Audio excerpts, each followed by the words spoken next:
नमस्कार, आप देख रहे हैं टीवी अंग प्रदेश। मैं हूं आपके साथ निशा। भागलपुर की बड़ी खबरों के बुलेटिन में आपका स्वागत है।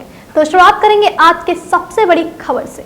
भागलपुर जिले में बेखौफ बदमाशों ने एक बार फिर पुलिस को चुनौती दी है और सरेशाम डकैती की बड़ी घटना को अंजाम दे दिया, जिसकी पूरी तस्वीर आसपास लगे सीसीटीवी में कैद हो गई है। ताजा मामला तिलकामांझी थाना क्षेत्र के अशोका ग्राउंड स्थित उमाशंकर कंपाउंड का बताया जा रहा है, जहां हथियारबंद 5 बदमाशों ने देर शाम विनीत टेक्सटाइल के मालिक सबू टिवरेवाल के घर धावा बोला और उनकी पत्नी रेणु देवी को बंधक बनाकर आधे घंटे तक लूटपाट की वारदात को अंजाम दिया।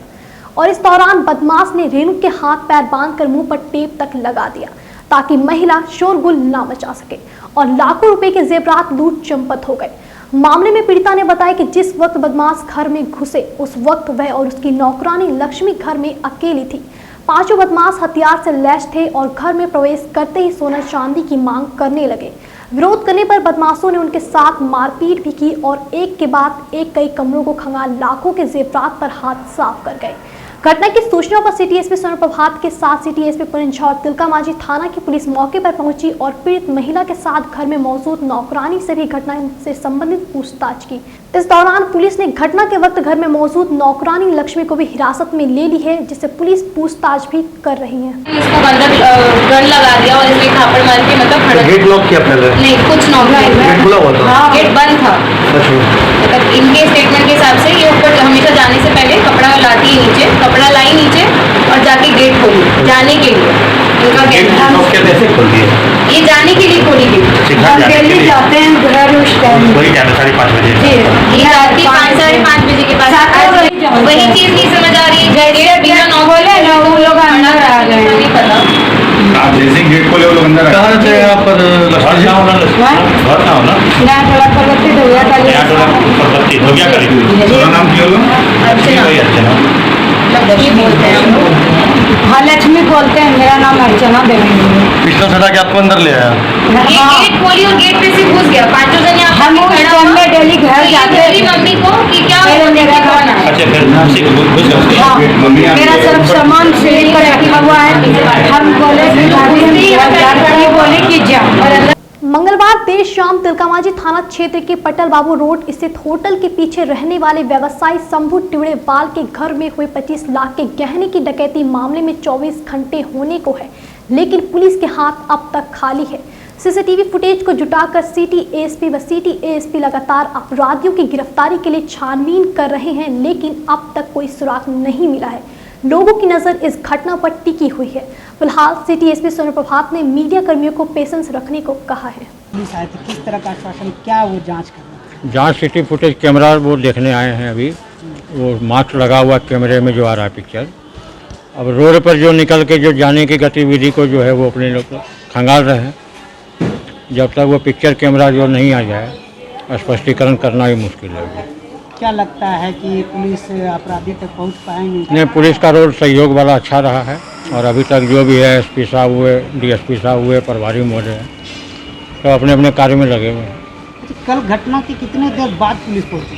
15 मिनट। तिलकामांझी थाना को मैंने कॉल किया, जो आने में समय लगा 15 मिनट पहुंच गई थी। क्या लगता है अपराधी कौन होंगे? आप बिना अभी कहना मुश्किल है, क्योंकि कोई ऐसा विवाद भी नहीं है। साधारण परिवार से लोग आते हैं, व्यापार करना है, घर आना है। उनके दाई पर जो 1.5 साल 2 साल से वो काम कर रही है और कंटिन्यू वो सुबह आती है, रात में जाती है। ऐसा नहीं लगता हमको। कहीं संदिग्ध कभी उनका गतिविधि रहा? ऐसा कुछ नहीं रहा अभी तक। नहीं। आप लोगों ने जो मामला दर्ज किया उसमें दाई का नाम है? जी, उसमें नाम थाना रात में ले गए थे, उनका नाम वहाँ पर जो है नोट करके पूछताछ किया गया है। आप लोगों ने जो मामला दर्ज किया उसमें नाम दिया है क्या उनका? नहीं, अभी कोई संदिग्ध जो है कोई ऐसा है ही नहीं हमारे नज़र में। नाम कहाँ से? अच्छा, नाम आपने नहीं?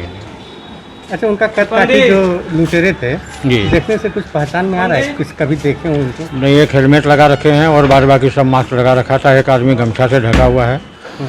तो हमारे बगल में जो कैमरा है उसमें तो जो है लोग का चेहरा जो है क्लियर नहीं है। नवगछिया अनुमंडलीय अस्पताल में उस समय कौतूहल मच गया जब पता चला कि प्रसव कक्ष में एक महिला ने एक अद्भुत बच्चे को जन्म दिया है। महिला का नाम सुभद्रा देवी, पति मनोज यादव जो नवगछा के धोबिनिया का रहने वाली है। महिला का मायका खरीक के लत्तीपुर में है। मौके पर उपस्थित परिजनों ने बताया कि प्रसव पीड़ा होने के बाद सुभद्रा देवी को नवगछा अनुमंडलीय अस्पताल में भर्ती कराया गया, जहां एक अद्भुत संरचना वाले बच्चे ने जन्म लिया, जिसको 2 सर, 4 हाथ और 3 पैर है। वहीं जुड़वा बच्चे की नानी विमला देवी ने बताया कि उनकी पुत्री सुभद्रा के 4 बच्चे पहले से हैं, जिनमें 3 लड़की व 1 लड़का है। यह 5वां बच्चा था जो पूरे 9 माह के बाद जन्म लिया है। उन्होंने बताया कि प्रसव पीड़ा होने के बाद उसे नवगछा अनुमंडल अस्पताल लाया गया, जहां प्रसव होने के बाद पता चला कि यह बच्चा अलग संरचना वाला है। जुड़वा बच्चे के 2 सिर, 4 हाथ, 3 पैर हैं। मौके पर स्थानीय लोगों के अलावा परिवार के कई लोग उपस्थित थे। पंचायत चुनाव का शंखनाद हो चुका है, रणभेरिया बज चुकी है। पंचायत आम निर्वाचन 2021 के तहत मतदान दल तथा मतगणना दल के पदाधिकारियों एवं कर्मियों को ईवीएम मत, वोटिंग मत पत्र के माध्यम से चुनाव एवं मतगणना का प्रशिक्षण देने वाले मास्टर प्रशिक्षकों का 2 दिवसीय प्रशिक्षण कार्यक्रम आज 25 अगस्त से 26 अगस्त तक DRDA भागलपुर सभागार में प्रारंभ हो गया है। यह कार्यक्रम जिला प्रशासन भागलपुर की ओर से निर्गत की गई है। आपको बताते चले कि यह पंचायत चुनाव अधिकतर जिलों में 10 चरणों में ही कराए जाने की घोषणा हुई है। 2 सितंबर से नामांकन की प्रक्रिया प्रारंभ हो जाएगी। 24 सितंबर को पहला और 12 दिसंबर को आखिरी वोट दिया जाएगा। हर चरण की वोटिंग के बाद एक दिन बीच कर मतगणना की जाएगी और बताते चले कि 15 दिसंबर को अंतिम परिणाम घोषित किया जाएगा। यह भी बता दें कि लोकतंत्र का महाअनुष्ठान कुल मिलाकर 105 दिनों का है। भागलपुर के जिलाधिकारी सुब्रत कुमार सेन ने मीडिया से बात करते हुए कहा कि पंचायत चुनाव को लेकर सभी कर्मियों का प्रशिक्षण होना है। जो मास्टर ट्रेनर है वह आज निकल जाएंगे। आज के इस कार्यक्रम में पंचायत चुनाव कैसे सुनिश्चित ढंग से संपन्न हो, इसके लिए कार्यशाला चलाई जा रही है। 1-2 दिन बाद मास्टर ट्रेनिंग का प्रशिक्षण होना है, फिर उसके बाद कर्मियों का प्रशिक्षण 6 विभिन्न केंद्रों पर कराया जाएगा। उन्होंने कहा भागलपुर में 10 चरणों में चुनाव होंगे, दूसरे चरण से ही भागलपुर की शुरुआत होगी। पंचायत चुनाव को लेकर के अभी सारे कार्मिकों की ट्रेनिंग होनी है। उसके लिए मास्टर ट्रेनर जो है उनका वर्कशॉप आज निर्धारित कार्यशाला, एक तरह से उनकी ट्रेनिंग आज हो रही है। एक और ट्रेनिंग मास्टर ट्रेनर की होगी अभी अगले 2-3 दिन में, और उसके बाद फिर हम लोग कार्मिकों का प्रशिक्षण 6 विभिन्न केंद्रों पर हम लोग शुरू कराएंगे। क्योंकि फेजेज में है तो उसी हिसाब से हम लोग जो पोलिंग पर्सनल है उनका सिलेक्शन करके उनकी ट्रेनिंग हम लोग कराएंगे। अब वक्त तो चला एक छोटे से ब्रेक का, फौरन लौटेंगे। देखते रहिए TV young Pradesh. A nation begins from the ground up, just the way man does. And as we fill in the pages of our lives, a greater story is written, unnoticed. We become the men who help build a nation. As we button up each day to harvest, protect, build, fix, be the man who grows other men. We all work together to make the impossible possible and build the Indian dream, because the spirit of a nation is kept alive by the spirit of man. Indian Terrain.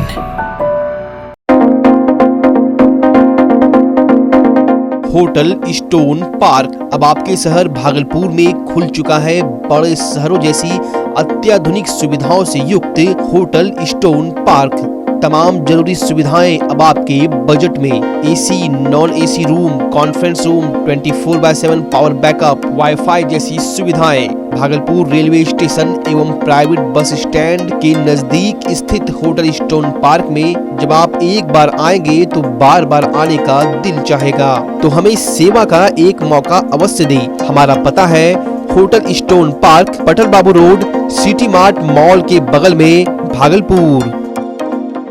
आपके भागलपुर में पूरी भव्यता के साथ महिलाओं के लिए पहली बार भव्य रेंज और ब्रांडेड आइटम का संसार भाव्या।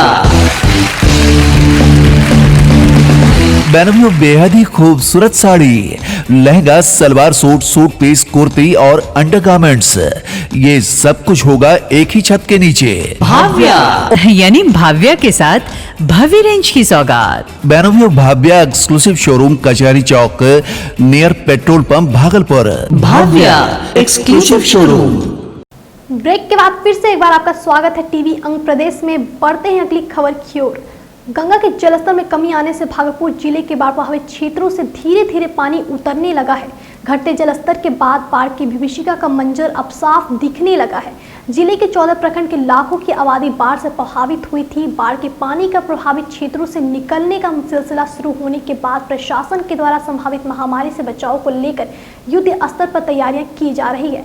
भागलपुर के जिला अधिकारी सुब्रत कुमार सेन ने बताया कि बाढ़ के पानी बाढ़ प्रभावित क्षेत्रों से निकलने के बाद महामारी और संक्रमण से बचाव को लेकर जिला प्रशासन और स्वास्थ्य विभाग की टीम को अलर्ट मोड में रखा गया है। साथ ही जिले के सभी बाढ़ प्रभावित क्षेत्रों में लगातार ब्लीचिंग और चूने का छिड़काव प्रतिदिन कराया जा रहा है। डीएम ने बताया कि बाढ़ प्रभावित क्षेत्रों में 250 सामुदायिक रसोई लगातार सफलतापूर्वक कार्यरत है और जिले के किसी भी कम्युनिटी किचन में कोई गड़बड़ी की शिकायत नहीं मिली है। जिला अधिकारी ने बताया कि जिले के लगभग 90,000 बाढ़ प्रभावित परिवारों को सरकार के द्वारा दिए जाने वाले 6,000 रुपये प्रति परिवार उनके खातों में जमा कर दिया गया है। शेष सभी परिवारों के खाते में जीआर की राशि अगले 1 सप्ताह में जमा करा दी जाएगी। सुब्रत कुमार सेन ने बताया कि बाढ़ के कारण जर्जर हो चुके एनएच और सभी ग्रामीण सड़कों का मरम्मती कार्य बाढ़ का पानी निकल जाने के बाद तुरंत प्रारंभ कराया जाएगा, जिसको लेकर उन्होंने अधिकारियों के साथ बैठक कर दिशा निर्देश भी जारी कर दिया है। वही बाढ़ प्रभावित क्षेत्रों के लोगों को शुद्ध पेयजल मुहैया कराए जाने को लेकर डीएम ने पीएचईडी विभाग के द्वारा युद्ध स्तर पर कार्य किए जाने की भी बात बताई। बाढ़ जो इस बार अप्रत्याशित गंगा नदी में पानी बढ़ने के कारण जो बाढ़ की स्थिति हुई जिले में और एक जगह तटबंध टूटा, तो हम लोगों ने काफ़ी कम्युनिटी किचन, आप देखेंगे कि 250 से ज़्यादा स्थानों पे कम्युनिटी किचन कैंप का सफल संचालन हुआ। कहीं भी किसी तरह से कोई भी शिकायत हम लोगों को नहीं प्राप्त हो रही है, चाहे मेरे दूरभाष पे या स्थल भ्रमण के क्रम में लगभग सभी प्रखंड के बहुत सारे कैंपों का मेरे द्वारा निरीक्षण वरीय पदाधिकारियों द्वारा भी किया गया है। तो पेयजल की व्यवस्था हो या दवाई की व्यवस्था हो, कोविड का वैक्सीनेशन हो, टेस्टिंग हो, सब हम लोगों ने प्रोटोकॉल के हिसाब से कराया। और जो जीआर की राशि होती है 6-6 हज़ार रुपया, वो पीएफएमएस के माध्यम से लगभग 90,000 परिवारों को हम लोग भेज चुके हैं और 20 से 25 हज़ार परिवारों को और दिया जाना है। वो भी हम लोग अगले 4-5 दिन में भेज देंगे। 1 सप्ताह में सभी लोगों को राशि जो है, जितने बाढ़ प्रभावित गांव थे उनके परिवारों को उपलब्ध करा देंगे। और इसके अलावा जो रोड डैमेज हुआ है उसमें एक मीटिंग मेरे स्तर से हो गई है, चाहे वो आरडब्ल्यूडी का हो, आरसीडी का हो। तो जहाँ जहाँ डैमेज हुआ है बाढ़ के पानी के कारण, जैसे ही पानी उतरेगा उसके बाद तुरंत बाद संबंधित इंजीनियर उसको मोटरेबल कराएंगे और फिर आगे जो है प्रॉपर उसके रिस्टोरेशन का काम भी होगा। बिहार राज्य पथ परिवहन निगम साल दर साल घाटे में डूबता जा रहा है। कोरोना की दस्तक के बाद परिवहन निगम की स्थिति बद से बदतर हो गई है। ऐसे में अब निगम स्क्रैप बेचकर पैसा जुटाने की कवायद में जुट गया है। इसी कड़ी में भागलपुर सरकारी बस स्टैंड में 3 दशक से पड़े 50 खटारा बसों की नीलामी प्रक्रिया शुरू हो गई है। नीलामी के लिए एमएसटीसी एजेंसी को जिम्मेदारी दी गई है। इस महीने के अंत तक नीलामी प्रक्रिया पूरी कर ली जाएगी। नीलामी में 50 बसें, 300 से अधिक टायर और बस से स्क्रैप शामिल है। बीते 6 अगस्त को पटना से आए राज्य पथ परिवहन निगम के chief mechanical engineer Om Prakash पाठक ने बस स्टैंड का निरीक्षण किया था। उन्होंने सभी स्क्रैप को जल्द से जल्द नीलामी कर हटाने का निर्देश दिया था। इसके बाद भागलपुर पथ प्रमंडल ने इसकी कवायद शुरू कर दी है। सहायक क्षेत्रीय प्रबंधक राम नारायण दुबे ने कहा कि नीलामी की प्रक्रिया शुरू कर दी गई है। 50 बस और 300 टायर के अलावा बस के स्क्रैप हैं जिनकी नीलामी की जानी है। बसों के स्क्रैप की कटिंग हो रही है। 25 से 30 दिन में सभी बस के स्क्रैप की कटिंग हो जाएगी। इसके बाद स्क्रैप का तौला जाएगा। स्क्रैप खाली होने के बाद वहां निगम की नई बसें पार्क की जाएंगी। खाली जगह का उपयोग सुंदरीकरण कार्य के लिए किया जाएगा। सुल्तानगंज प्रखंड क्षेत्र के 1 दर्जन पंचायत व नगर परिषद के कई वार्ड बाढ़ प्रभावित है, लेकिन अभी तक इन लोगों को प्रशासनिक मदद नहीं मिल पाई है। इससे आक्रोशित हजारों बाढ़ पीड़ितों ने बुधवार को अफसरों के खिलाफ प्रखंड मुख्यालय परिसर में नारेबाजी करते हुए विरोध जताया। ममता देवी, सुलोचना देवी, प्रतिभा देवी, बेबी देवी ने बताया कि बाढ़ का पानी हम लोगों के घरों में घुस जाने पर बच्चों को लेकर 1 सप्ताह तक घर से बाहर निकलकर ऊंचे स्थानों पर शरण लिए हुए थे। घर लौटने पर सब कुछ बाढ़ की भेंट चढ़ चुकी थी। रहने और खाने के लाले पड़ गए हैं, लेकिन अभी तक किसी भी प्रकार की प्रशासनिक मदद नहीं मिल पाई है। सूखा राशन, प्लास्टिक, आर्थिक सहायता राशि की मांग को लेकर पिछले कई दिनों से प्रखंड कार्यालय का चक्कर लगा रहे हैं। सिर्फ आश्वासन छोड़कर कुछ नहीं मिल रहा।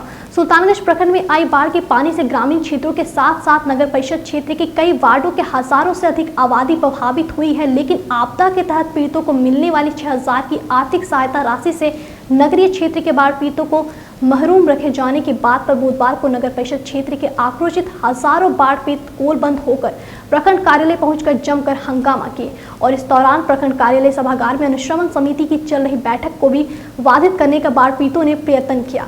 वहीं बैठक खत्म होने के बाद सभी अधिकारी व जनप्रतिनिधि पीछे के रास्ते खिसक गए, जिसके बाद फिर एक बार बाढ़पीड़ितों का सब्र का बांध टूटा और प्रखंड कार्यालय के मुख्य गेट पर पहुंचकर NH 80 को जाम कर घंटों हंगामा किया। सूचना पर पहुंची सुल्तानगंज थाना पुलिस लोगों को समझा बुझाकर जाम को हटवाया।